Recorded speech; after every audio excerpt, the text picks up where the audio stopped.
Pour le savoir, nous embarquons dans l'un des gros 4x4 du groupe Beta.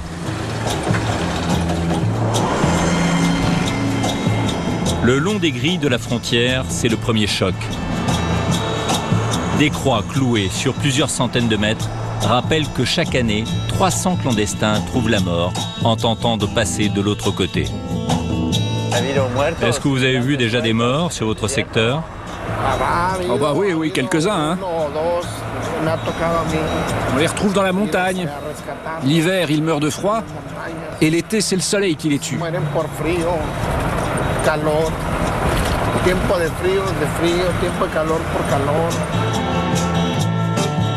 Alberto connaît toutes les cachettes des clandestins aux abords de la frontière. Et loin d'interpeller les immigrants, ce fonctionnaire du ministère de l'Intérieur va les assister. Car ils peuvent patienter plusieurs jours dans des campements de fortune avant d'arriver à tromper la vigilance des gardes-frontières américains. Salut les gars, comment ça va? Bonjour. Hola. Hola. Vous êtes en train de cuisiner? C'est quoi? C'est du chilaquilé,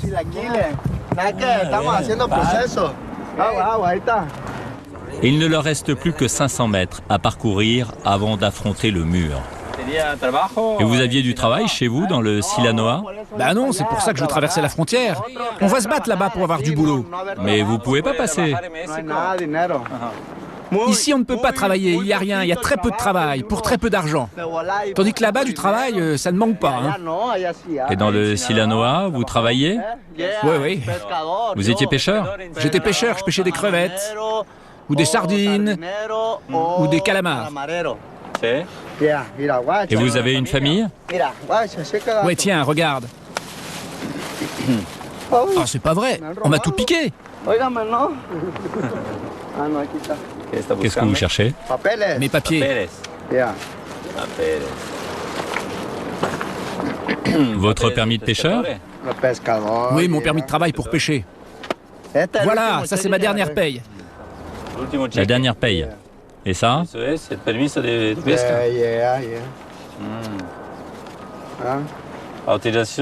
Autorisation provisoire pour être marin. Oui, pour être marin, pour être cuisinier ou assistant mécano. Et vous n'aviez plus de travail? Non, celui-là il est périmé, je devais en demander un autre. Depuis combien de temps vous êtes là? Ici? Depuis une semaine. Et comment allez-vous traverser? On va traverser là-bas et puis ensuite on file. Hein. Mais il n'y a pas moyen d'y arriver, la border patrol, les grillages. Vous allez creuser un tunnel? Non, on va passer par-dessus. Hein. Par-dessus? C'est très dangereux, comment va-t-il faire? C'est pas possible de passer par-dessus.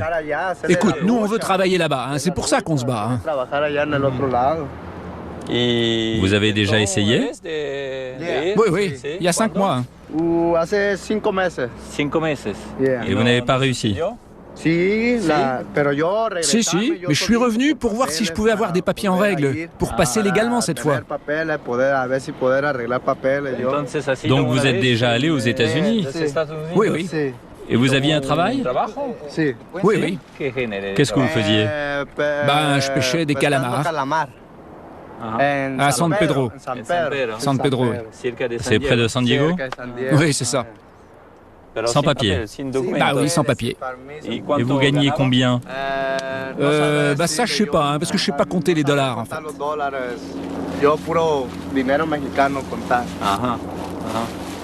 Et ça, c'est votre maison? Oui, c'est là qu'on dort. Il doit faire froid la nuit. Oui, la nuit il fait froid là. Hein. Et la nourriture? Vous la portez d'où? On fout dans les poubelles. Et quand allez-vous essayer de passer? Cette nuit? On sait pas encore. Hein. Vous pensez que c'est le bon endroit pour passer? Non, pas forcément, mais on cherche le moyen. Donc vous êtes à l'affût, vous observez.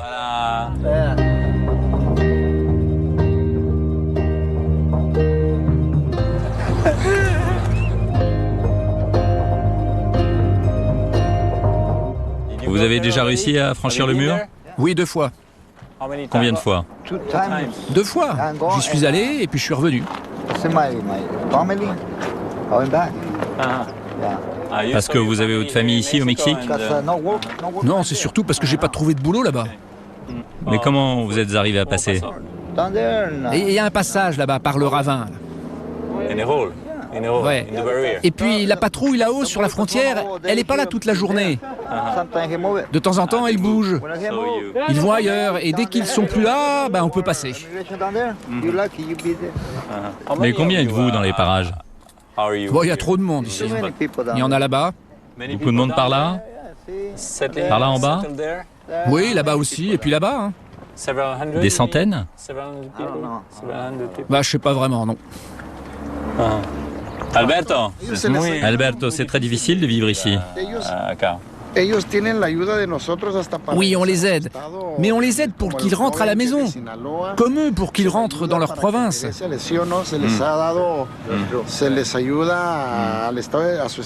les aidez à passer? Non, non. On les aide à rentrer chez eux, au Mexique. On les aide. Mais s'ils veulent rentrer par leurs propres moyens, ou s'ils veulent passer, on ne peut rien faire. Et souvent, ils insistent pour passer. Mais s'ils veulent rentrer dans leur terre natale, on leur donne tout ce qu'ils veulent. On les aide uniquement s'ils veulent rentrer chez eux.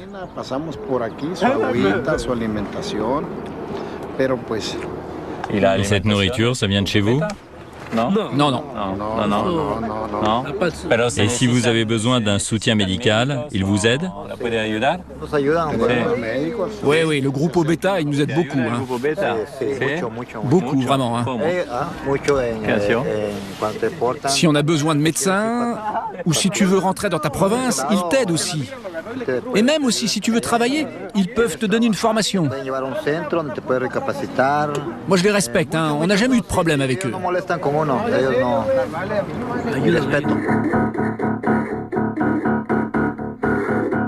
Les candidats à l'émigration sont tolérés par les autorités mexicaines, mais parfois sous la pression des gardes-frontières américains, elles doivent intervenir. Ce jour-là, une patrouille de la Border Patrol a repéré quelque chose de suspect. Un adulte sur le toit d'une camionnette, un enfant dans les bras. La police mexicaine, alertée par les Américains, arrive sur place.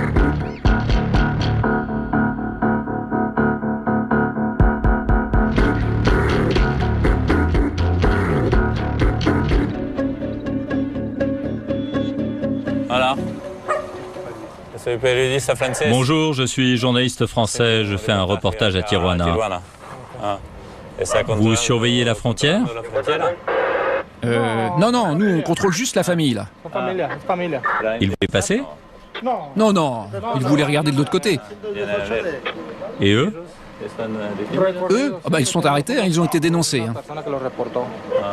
Et ils essayaient de passer? Non, pas du tout, moi je les ai arrêtés plus loin. Voilà, vous permettez? Adios.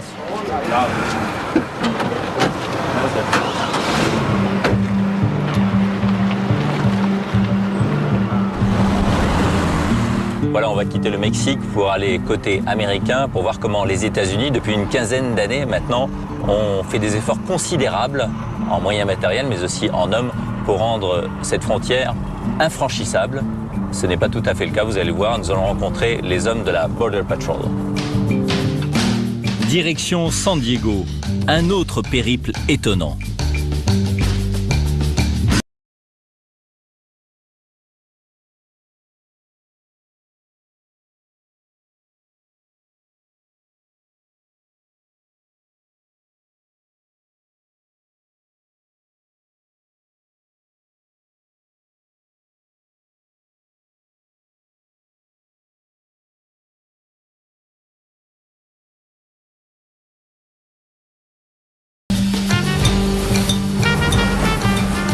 Hello, sir. Oh, you guys have a good day. Et nous voilà juste de l'autre côté du mur. Le campement des clandestins mexicains est juste en face, à quelques centaines de mètres. L'officier Jason Rogers fait tout pour leur rendre la tâche impossible. Sa mission actuelle, c'est de renforcer le dispositif. Hi, how are you? Agent Jason Rogers, U.S. Border Patrol. La première barrière que vous voyez juste là-bas en marron, elle date de 93-94. En gros, il s'agissait d'élever le terrain. Pour éviter que les voitures ne passent. Oui, exactement, contre les voitures, pour les empêcher de passer. Comme vous voyez, depuis l'autoroute, c'était pas difficile d'accéder jusqu'ici. Mais avec le temps, la pluie et l'érosion ont grignoté le terrain. Ça a sapé les fondations des barrières et plusieurs d'entre elles sont tombées. Alors certaines ont vraiment besoin d'être réparées.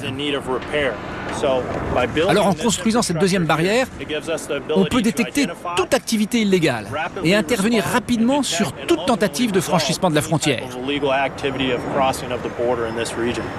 Mais comment vous y prenez-vous?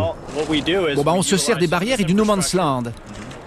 On y a installé des moyens technologiques dernier cri, comme des détecteurs électroniques, des caméras.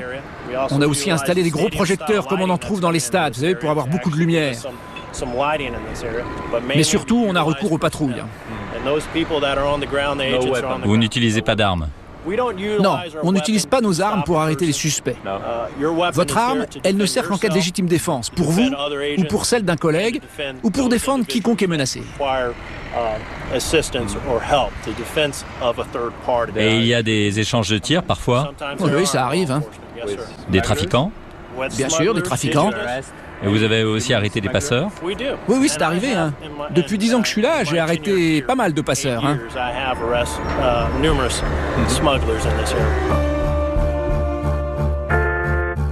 Mais ils ont surtout à leur disposition toute une flottille d'hélicoptères qui laissent très peu de chance aux clandestins qui ont réussi à franchir le mur.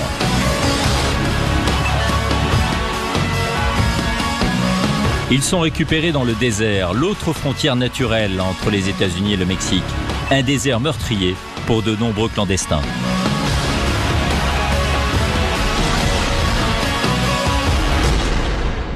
Ils essaient de creuser des tunnels pour passer. Ah, tout à fait, ils le font. Hein. Oui, vraiment. Hein. Vous en avez découvert? Affirmatif. Hein. On en a découvert un tout récemment, cette semaine. Où ça? Plus loin vers l'est, à une douzaine de kilomètres d'ici. Et il faisait une trentaine de mètres de long. Hein.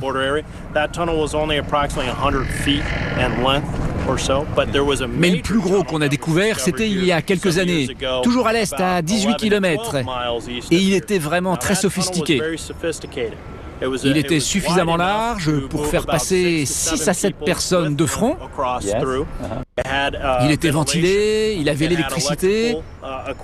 Et puis il passait sous toute la frontière pour déboucher dans un entrepôt côté américain. Les travaux de modernisation dirigés par Jason Rogers sont impressionnants.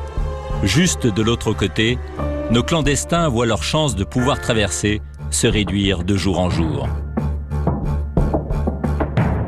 Les Américains érigent un mur qui ressemble de plus en plus à l'ancien rideau de fer qui séparait l'Europe en deux.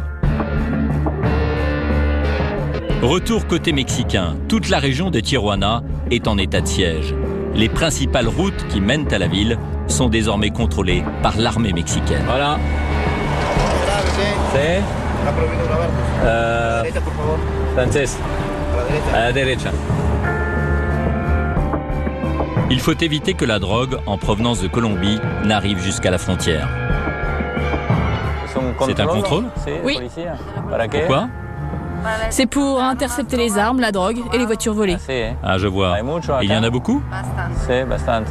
Il y en a pas mal. D'ailleurs, je vous conseille de faire attention à votre voiture. Ok, merci beaucoup. À bientôt, bon voyage.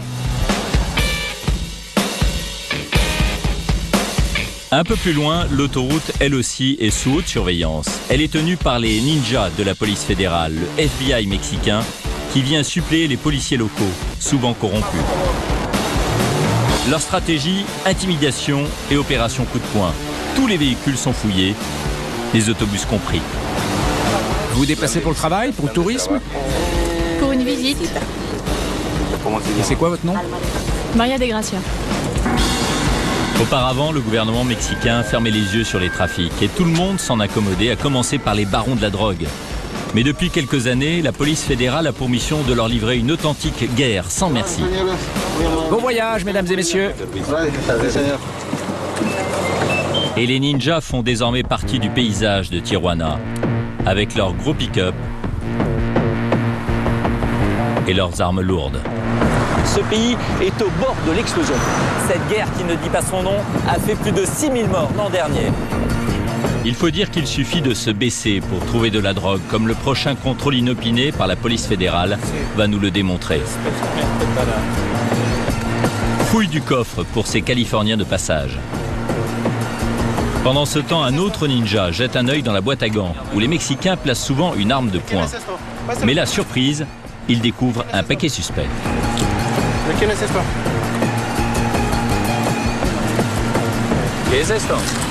C'est de la marijuana et du cristal. C'est de l'héroïne qui se fume. Il y a aussi de l'héroïne au Mexique? Oui, ça vient du Mexique. Marijuana, cocaïne, cristal, héroïne, Tijuana, comme le reste du Mexique, est devenu un impressionnant supermarché de la drogue.